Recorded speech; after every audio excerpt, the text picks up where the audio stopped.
birthday ko nga ngayon. Tapos sakto Brad, sahod ko pa ngayon. Kaya syempre, igaalakmot babawas lang ako ng konti bago may ipadala sa Pinas. Alangan mat.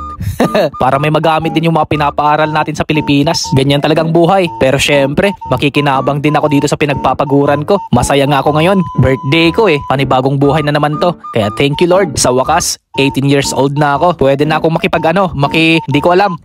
Ayaw kong sabihin, hulaan nyo na lang.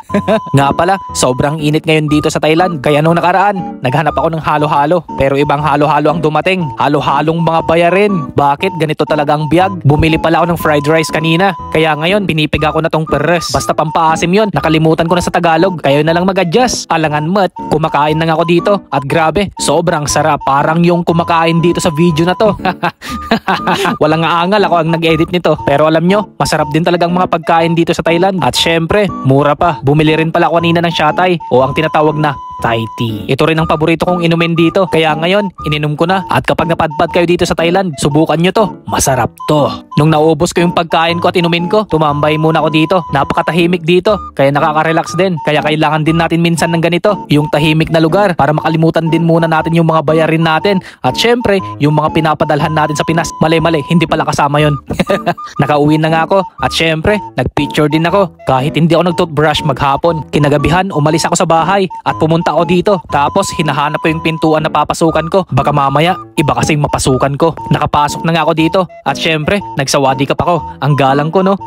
Paakyat nga ako ng hagdan. Gusto ko kasi sa taas. Kasing taas ng pride ng jowa mo. Nasa taas na nga ako. At kitang kita ko ang buong bayan. Binigyan nga ako dito ng libro. Hindi naman ako na-inform na kailangan palang mag-aral dito. Tapos ayos tong libro. May ilaw. Para siguro makapag-aral ako ng maayos. Pero hindi naman ako estudyante. Nandito lang ako para bumili ng inumin. Pero pagbukas ko ng libro, listahan pala to ng mga pagkain at inumin. Pasensya na. Akala ko mag-aaral ako dito. Mahirap din pala maging advance mag-isip minsan. Mango shake pa lang binili ko dito. Akala nyo isa lang. Dalawa yon. Tinikman ko na nga. At ang masasabi ko, sobrang sarap. Nakalabas na nga ako. At tama, yun lang ang binili ko. Ang hirap magbawas ng pera. Anyaman nga rod. Isungarod tibiyag. Kinabukasan, kailangan ko magtrabaho. Ganyan talaga para magkaroon ng pera. May saakmat gamin nga grup pati kwarta. Di bale, nagado tayo. Tanghalian na nga. At dito kami sa KFC kakain ng mga katrabaho ko. Nag-order na nga ako ng kakainin ko. At syempre, yung mura muna. Kasi kung yung mas mahal, hindi ko rin lang mauubos. Binigyan na nga ako ng baso para kumuha ng unli inumin. Syempre, kumuha muna ako ng ice para malamig. Kasing lamig ng pagsasama nyo.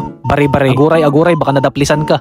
Heto na nga yung kakainin ko. Tara, kain tayo. Sa mga oras na to, bibili ako ng cake. Ililibre ko yung mga kaibigan ko. Kasi nga birthday ko kahapon. Hindi ko sila kasama kahapon. Kasi tinaguan ko sila. At nakonsensya ako ngayong araw. Tapos na nga ang cake na bibilihin ko para sa sarili ko. Dito pala kami magkikita-kita ng mga kaibigan ko. At dito na rin kami kakain. Pagkalipas ng ilang minuto, dumating na din sila. At dito nga, kumakanta na sila ng happy birthday para sa akin. Masaya din talaga magkaroon ng mga kaibigan. Lalong-lalo na pag malayo ka sa pamilya o nasa ibang bansa ka. Dahil sila na din ang tinuturing mong kapamilya dito sa ibang bansa.